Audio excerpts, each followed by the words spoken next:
Sometimes, the smallest kindness can pull someone back from the edge. The train station was nearly empty that night. Rain dripped steadily from the roof, pooling around the benches.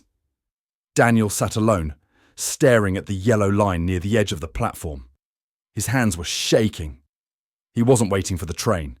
He was waiting for a reason not to step forward when it arrived. He'd lost his job 3 months ago. His wife had left 2 years before that. He'd tried everything: freelancing, small gigs, even selling his books online. But the world had moved on without him. He was tired of trying. The clock struck 9:15. The next train was due in 3 minutes. And that's when he heard a small voice behind him. "Excuse me, mister, are you waiting for the 9:18? He turned. A little girl, maybe 7, stood there holding a paper crane made from an old ticket stub. She was soaked from the rain, but her smile was bright. Daniel forced a half smile. "Yeah, something like that." She looked at him for a moment, the way only children do, without judgment, without fear. Then she held out the crane. "It's for luck," she said. "My mum says wishes only work if you stay." He blinked, surprised. "What's your name?" She grinned. "Lila. What's yours?" "Daniel." "Okay, Daniel. Then you have to stay, or the wish won't work." Before he could respond, she turned and ran toward the other end of the platform, where a woman waved for her. The train screeched into the station, and for some reason, he stepped back instead of forward. He went home that night, wet, cold, but alive. He placed the tiny paper crane on his desk. It wasn't magic. It was just something to hold on to. Weeks passed. Daniel started applying for jobs again. He took small freelance writing work, product descriptions, online articles, anything that paid. At night, he'd write short stories again, the kind he used to love before life got heavy. He didn't realize it then, but that one small act of kindness had given him a reason to try again. He wasn't healed. He was simply still here. And sometimes that's enough to begin. Years went by.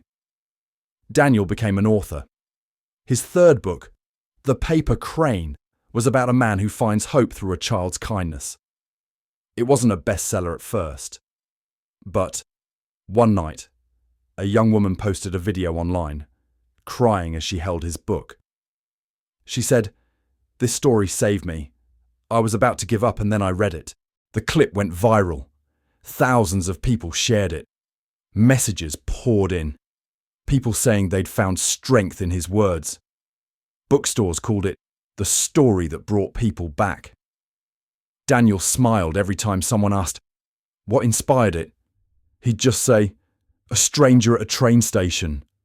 One evening after a book signing, a woman in her 30s approached him with her daughter. The girl was holding a folded paper crane. "Mr. Reed," the woman said softly, "I wanted to thank you. My daughter loves your story." Daniel knelt down and smiled at the little girl. "What's your name?" She beamed. "Lila." His heart skipped. He looked up at the mother.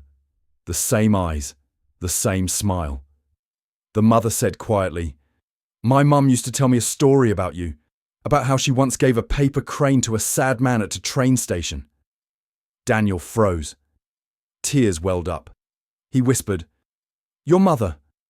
She saved my life." The woman nodded, smiling through tears.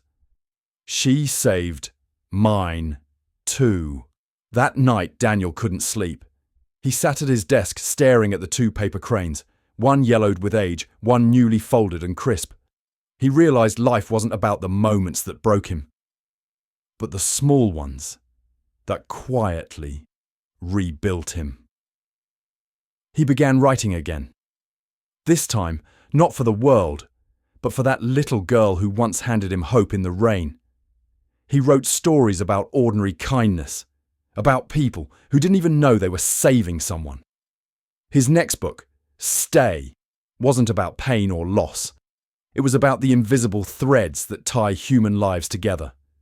And in the dedication, he wrote, For Lila, for her mother, and for every soul who gave someone a reason to stay.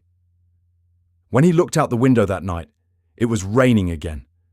Same soft rhythm, same cold wind, but this time, it didn't feel lonely.